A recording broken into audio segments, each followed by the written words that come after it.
Hi everyone. This lecture is on Thomson 4.8, which is called spin and helicity states. So we're going to explore how the solutions to Dirac equation, how whether or not their spin lines up with their momentum affects different spin states, but also we're going to define something called the helicity, which is a combination of spin and momentum together, and we'll see how these turn out. Okay. So the solution to the Dirac equation, remember, are these four component spinners, right? Times e to the minus px minus t, et. So there's a parentheses here also. Okay. And, there's some normalization that's, square root of e plus m if we normalize to 2e 2 times the energy worth of particles per volume.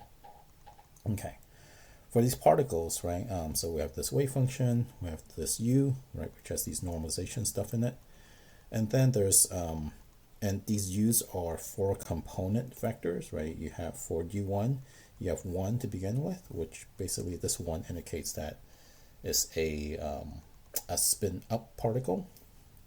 But if the particle is moving in some momentum in three-dimensional space, you have some pz, py, and px in it, right? And each of these is going to basically make this u1 spinner not just totally spin up anymore, okay? Because this tells you this is spin up, but then there's some anti-particle spin up and anti-particle spin down here, right? So you have some mixed state, okay? All right. And then it's the same for U2, and then V1, V2, which are the anti-particle spinners, right? Where we basically flip the sign of momentum and time, and therefore, I'll flip the sign of time, therefore also flips momentum, but then it allows us to have these positive energy solution, which is what we want, instead of dealing with the negative energy solutions, okay? So, so for a particle at rest, right, if p is equal to 0, once again, this is equal to 0, so you have a purely, V1 will become a purely spin up antiparticle, and then V2 will be a purely spin down antiparticle. But, right, in general, we don't have that, okay? We have these px and py's and pz's to deal with, okay? So, what happens, how do we deal with this when the case that is where the momentum is not 0, right? So writing out the momentum, writing out the wave function once again, right, just to reiterate that the momentum, right, really mixes the size with the different spin states together, right? You have, psi 1, right, which is going to be u1, which is this big old thing, right, with some normalization factor, and then you have the time and position and space dependent part, which is e to the I px minus et once again, okay? What we're going to do, for just to not deal with too much math, right, we're going to pick a coordinate system, okay, so that this particular particle is going to be traveling along some a z direction, okay? So if the particle is going straight up, we pick z to be going up. If it's going to my right, we pick z to be going right, so we can always have that choice. This just simplifies the math for a little bit. It doesn't actually affect the physics. So if we make the particle go along the z direction, right, only the pz, basically pz becomes the magnitude of the momentum, and then px and py both become 0, right? So these spinners simplifies a little bit, okay? So this is not the most general case, but we're going to do a little bit of math in this case just so we can see how this works. Okay, so in this case, and it's not true in general, right, these are eigenstate of the sz operator, the spin operator in the z direction. Remember that if you have a particle only going in one direction, right, is spin is also eigenstate of that particular particle. In this case, right, this sz operator, right, is the combination of these little sigma z operator matrices. Writing it out in these 4x4 matrices, right? Sigma z is 1 minus 0 along the diagonal, and then you have another 1 minus 0 on the other part of the diagonal. Okay, and there's a reason why we write these in these 2x2 matrices inside a 4x4, inside another 2x2 matrices. Okay, so if we just do the matrix multiplication here, right, this is actually pretty simple because all the sigmas, right, all the non-zero components are along the diagonal, which is great. Okay, so that means, you know, the SZ operator acting on U1, so this one, okay, up top, right, whereas this U1 spinner has some energy and some momentum, either plus or minus in the Z direction only. Okay. If you apply this matrix multiplication, what you'll see is that you end up with just 1/2 of your original spinner. Okay, so therefore, right, this is basically the eigenvalue of this SZ operator on this particular eigenstate. And then if you apply this to U2, you're going to get negative 1/2 instead. Okay, so far so good. Not too bad, because you just have this 1/2 and you have a negative instead, right? Similarly, right, for the anti-particle spinners, right, so the latter two components, we're going to see that if you act on SZ for anti-particles, remember that when we did this thing where we flip time from positive to negative, okay, in order to deal with the anti-particles so they have positive energy, okay, this also flips the spin operator from the particle spin operator to a negative of that, so therefore the anti-particle spin operator is actually negative of the regular particle spin operator. Okay, in this case, right, the eigenvalue comes out to be very similar, where SZ for the anti-particle is 1/2 for V1 and the negative 1/2 for V2. Okay, so the way you want to think about these spin is that right, let's say you have some, I'm going to try to use this book from the picture, right, so that we can describe it together. Let's say you have a particle going to the right. Let's say this is the positive Z direction going to the right. Okay, right, if the spin, right, is aligned with the direction of the momentum. And what do I mean by aligned? So I'm going to use this right hand rule thing, right, where if you curl your fingers in the direction that is spinning, and then your thumb basically points the direction of that particular spin. So in this case, the spin of this particle is actually kind of rotating this way, coming out of the board here. I don't know if you guys remember this dot arrow notation, right? So you have a thing going out of the board on top and then into the board on the bottom. Okay, so that's considered spin up. Okay, but if you have a particle still going to the right, right, in this case U2, but then the spin is opposite the direction, or in other words, you get a negative 1/2 as your eigenvalue when you apply the spin operator. Okay, and you're going to have this, you're going to force your thumb to point to the direction opposite the direction. Sorry, you're going to force your thumb point in the opposite direction of the momentum in this case, right? So it's going to be, since the momentum is pointing to the right, I'm going to point the opposite direction, and now I'm going to picture the spin as in it's going into the board on top, coming out of the board on the bottom. So it's actually spinning this way. Okay, don't take too much into these physical interpretation. You know, the mathematics is there, right? Where if you have positive 1/2 as eigenvalue, then the spins are in the same direction as the momentum. But if you have spin that has a negative eigenvalue, then you think about it as a spin that's in the opposite direction of the momentum. Okay. Similarly, if you have antiparticle, it's the same thing, where if the spin is aligned with the momentum, you get a positive spin. If it's anti-aligned, then you get negative spin. Okay. Let's see. Is there a reason for this? Oh, this is just if z is going in opposite direction. Okay, so yeah, so one more thing to note is that it is possible, right, for the momentum, instead of going in the positive z direction, the momentum could be going the negative z direction, right? In this case, right, this is still a plus 1/2 spin. This is still a minus 1/2 spin because the direction that the particle is moving in doesn't really have anything to do with the spin. And I keep doing this, spinning motion just because it is behaved the same way as angular momentum, but it's not a physical spinning thing, right? But right, in this case, right, the spin is still aligned with the z direction, so therefore, right, it's spin up. The ones that are anti-aligned with the z direction, then a spin down.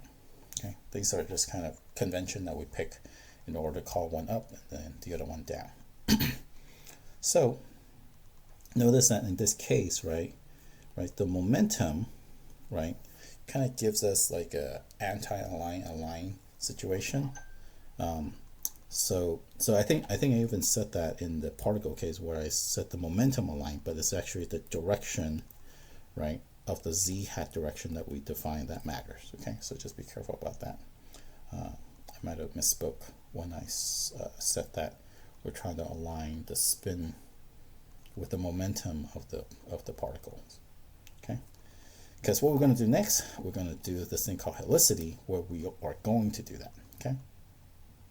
Okay, so this new operator called helicity is actually the combination of the spin operator dot producted with the momentum operator. Okay, remember that sigma hat, right, is actually, right, sigma,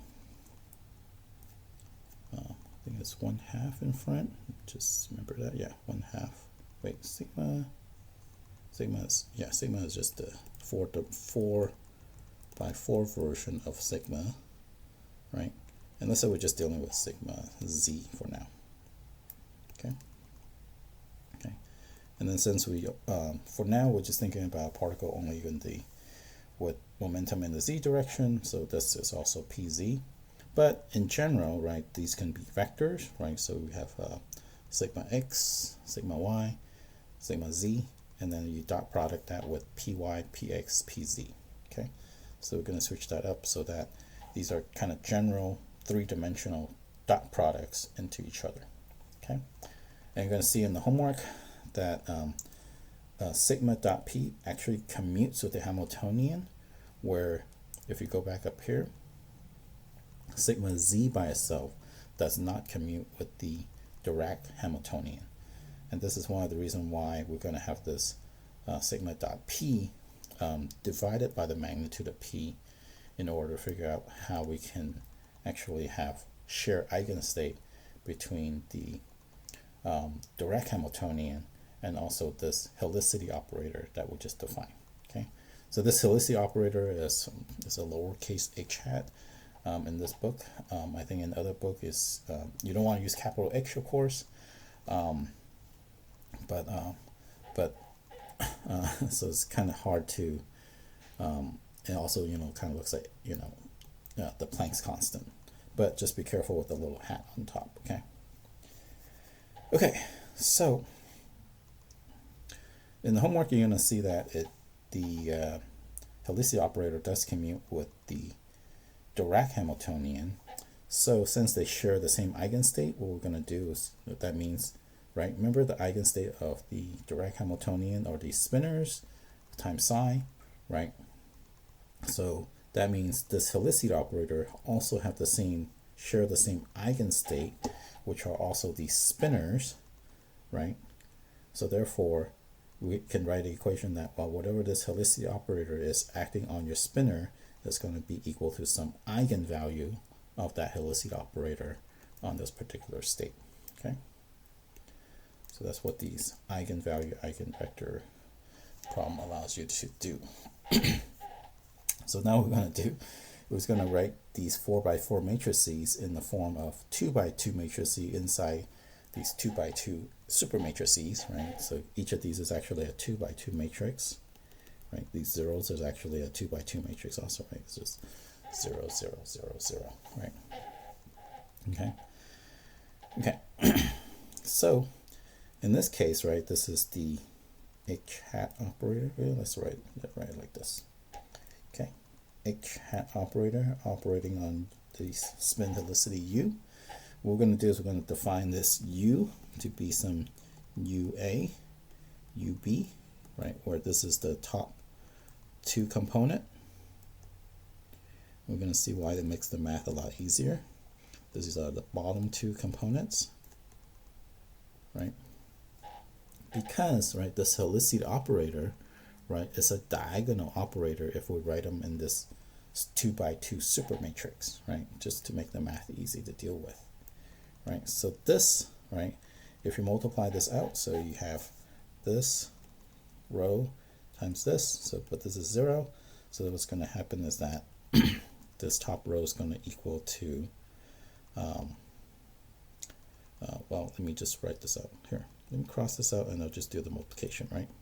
Okay, so this is going to be equal to, well, we have this 1/2 p in front, 1/2 2p in front, right? This times this, right? This will turn into a column vector, right? So this will be sigma dot p, right, times UA. Oops, let me rotate my pen around. Okay, and then the bottom one will be, well, 0 times UA is 0, but then sigma p times UP, you get the bottom piece here. Let me do this matrix multiplication, and then it's going to be equal to lambda UA UB. Okay, that means, right, this part, right, multiplied together is equal to this part multiplied together, right? So I'm going to write that out, 1/2p sigma dot p UA equals to lambda UA. Okay. Okay. I'm going to bring this over to the other side, and then that's how we get equation 4.63 and 4.62 and 4.63 by solving this eigenvalue problem. Well, just it's not even solving an eigenvalue problem. We're just doing matrix multiplication. Okay. Okay. Now, let's remind everyone that, well, sigma dot p is just, you know, each of the component multiplied together and you add them all up. If you actually write all this out, what you will get is that you will get basically this matrix here, pz, negative pz along the diagonal, and then on the off diagonal you have px's and py's. Okay, so that's what these this is a 2x2 matrix, right? Right, that's what that matrix will turn out to be. Okay, so this is a 2x2 matrix times a 2-component thing, right? 2-component vector that's equal to a 2-component vector. So these are still kind of vector equation, but now the dimension is now down to 2x2. Okay. All right. And then this is something's gonna Thompson's gonna have you derive in homework, right?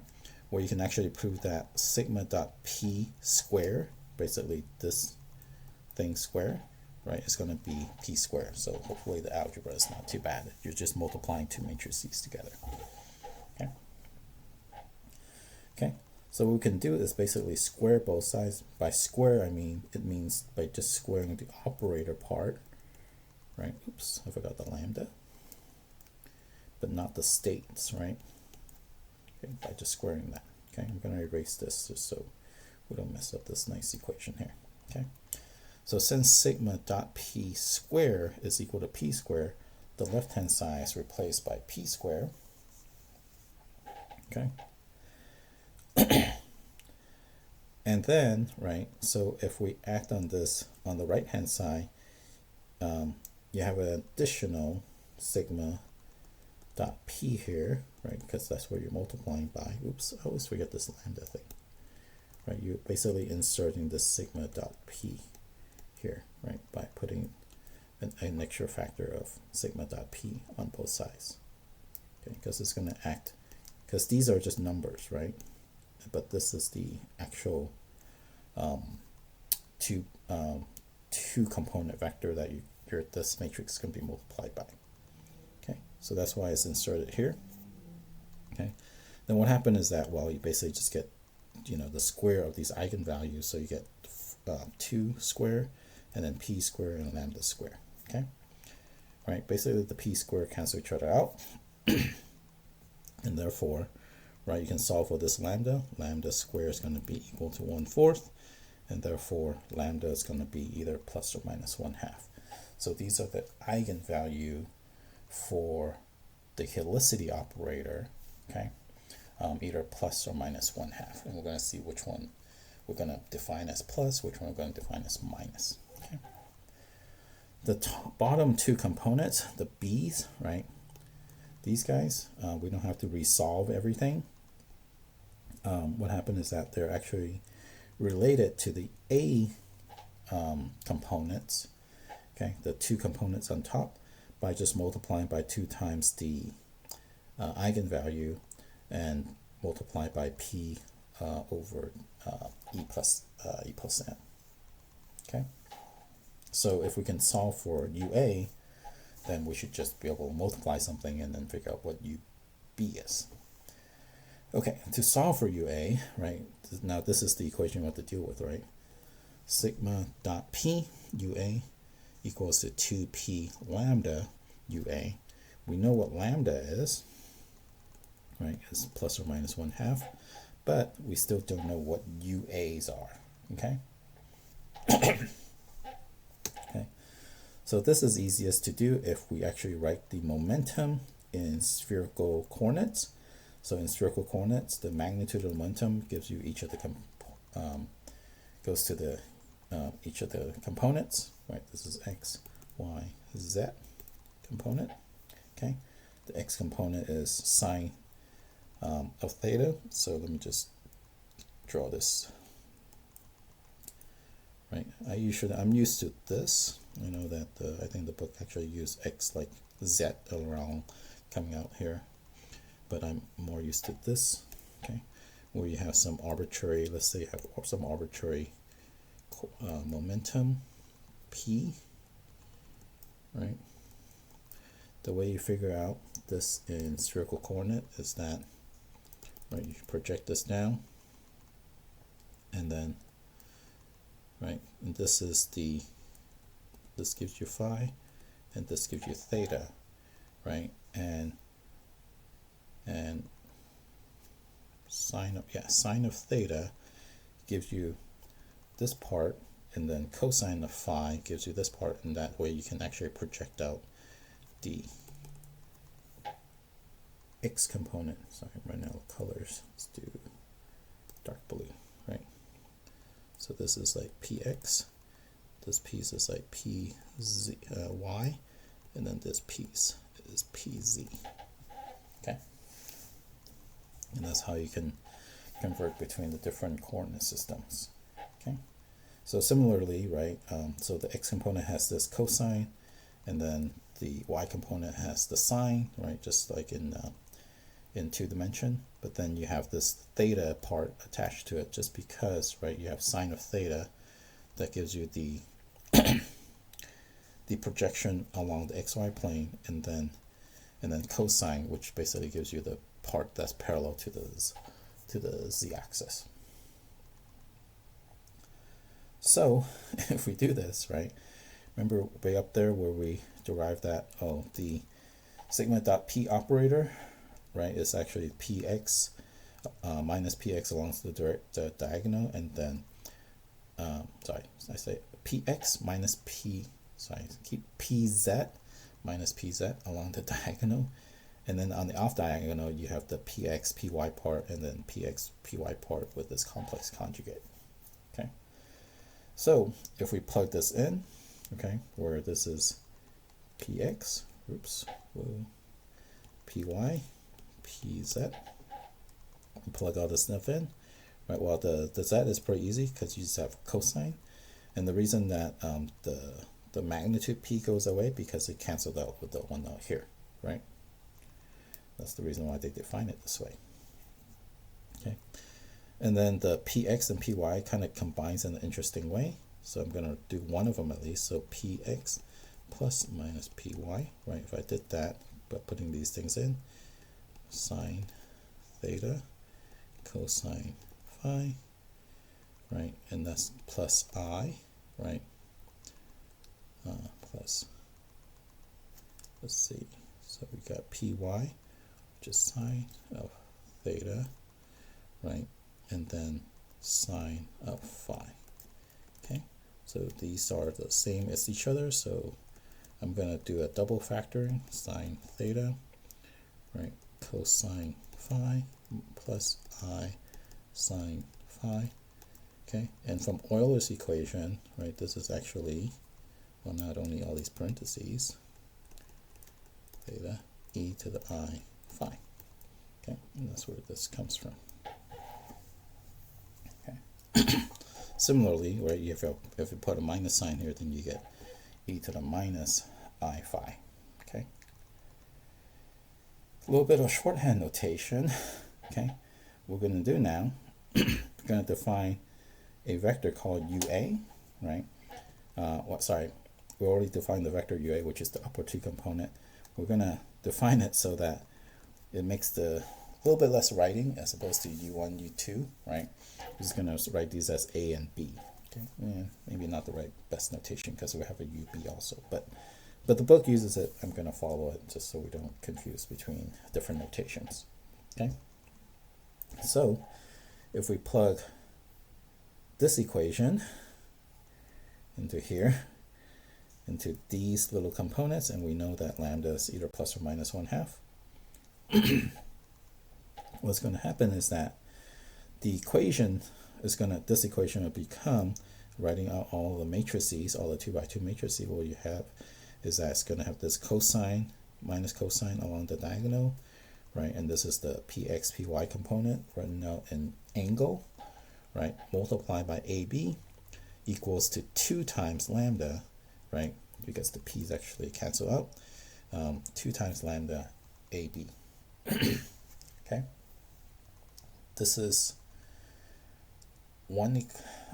this is a set of coupled equation, meaning you don't have enough information to solve one versus the other. So the best you can do is you can calculate the ratio between B and A. Okay, so you can actually find the ratio between them. So a little bit of algebra, I think I may have you guys do that on your homework. You're going to find that this ratio turned out to be 2 times lambda minus cosine of the of theta, e to the I phi, and then divided by sine theta. But if we plug in for, let's say, helicity equals to, the eigenstate of plus 1/2, okay? If we put plus 1/2 in here, then you get 1 minus cosine theta, okay? What's going to happen is that there's a trig identity that allows you to change these cosines and sines into half angles, okay? Okay, when you do that, what happens is then a lot of the parts actually simplifies a little bit, okay, where the 2's actually cancel out also. So B over A is actually going to be e to the I phi, the ratio of sine over cosine of the theta over 2. Okay, so this is 1/2 here that we shouldn't forget. Okay, what we're going to do is that we're going to call lambda for the eigenvalue of lambda equals to positive 1/2 for the helicity operator, right-handed helicity. And I think we kind of got the hint of this when we were talking about spin, but we're going to see this a little bit more explicitly because now we don't have to worry about which direction. Now we actually also incorporate the direction of the momentum into the eigenstate. Okay. All right. With this ratio, okay, what we're going to do is going to define something called the right helicity particle. Okay, and we're going to have this u, but then instead of writing 1 and 2, we're going to have this pointed up, u up. Okay, so remember this is these two pieces is ua, these two pieces is ub. Okay, right, so we know that the ratio of b and a is just going to be cosine, well, e to the I phi sine theta over 2 times cosine over 2, cosine theta over 2. Okay, so if we make this a, right, we pick that a is equal to cosine of theta over 2. That means b is going to be e to the I phi sine of theta over 2, right? So we put those, put those in here. Okay, right, to figure out what UBs are, UBs, right, then go up here, right, UB, right, UB can be found by plugging in UA here and multiplying by P E plus M, and then 2 times the eigenvalue, but then eigenvalue is, this case is 1/2, so we just get a 1 in front. So UB is just the same thing as UA, but then multiplied by P plus P over E plus M, and then P over E plus M for the fourth component also. Okay. Doing the same thing if we did for lambda equals to minus 1/2, you just pick up a bunch of minus signs, so so you're gonna get minus sine of theta over 2 up here instead. Okay, so this is where the book starts shorthanding a lot also. So they're gonna define S as sine of theta over 2, and then C as cosine of theta over 2. So this is actually cosine of theta over 2, not some new variable that they're introducing. Okay, so let's just compare it, make sure that it's right. So C is this, right, and then sine of theta over 2 times EI phi, right, is this piece, right? Then you have the same thing for the with the P over E plus M. Okay, for the spin down, and you're going to plug in, if you plug in the lambda equals negative 1/2, you're going to find that the first component will be negative sine of theta over 2. The second component will be cosine of theta over 2 e to the phi once again. Okay, and this E plus M, right, square rooted, is just the normalization factor for the spinners. Okay, if we do the same math with the antiparticle instance, that just the one to be careful with, right? When we do the same math with the antiparticle, right, the spin operator becomes negative of the regular particle spin operator because we flip time, right? So just make sure we do that. Okay, so so before I leave here, right, so this is the right-handed helicity state. Oops. And this is called the left-handed helicity state. Okay, where we'll talk about the little picture of it in a second. Okay, for particles up here, right? For antiparticles, okay, particles, right? So we also have the right-handed here and the left-handed here, and the antiparticles. So once again, we're going to look at a little picture of this, right? So let's say you have the momentum of your particular particle go in this direction. Right now, it's even more general. The particle can be going in any direction. We just need to know the magnitude of it. Okay. Right-handed helicity means that the particle, right, if you point your thumb in the direction that the particle's momentum is going in, it should curl out of the board on the top and into the board on the bottom. Okay, so these two, both the spin and the momentum is now aligned with each other. Okay, where left-handed helicity is where the spin and the momentum, the spin and where the helicity and the momentum, I said the same thing again. Okay, so let's go back to the right-handed, where the helicity and the momentum are in the same direction. That's right-handed. Okay, but then where the helicity and momentum are pointing in opposite direction, that's called left-handed. Similarly for antiparticles, okay, in the way that you define that, well, a particle going forward is actually an antiparticle forward is actually the same thing as a particle going backwards. So, but just be careful with that. Okay. And so, what's nice about this is that, well, let's say if we're dealing with a highly relativistic particle, meaning that the energy is much bigger than the mass, okay, or a particle that has very low mass, for example, a neutrino. Okay, so this is going to come into play when we're dealing with neutrinos. Okay, these helicity states, so these eigenstates of both the Dirac Hamiltonian and the helicity operator simplifies quite a bit, because basically P over E plus M becomes 1. Okay, and I think this was in the previous homework. Okay, where those P over E plus M basically becomes 1, so therefore you just end up with the angular components.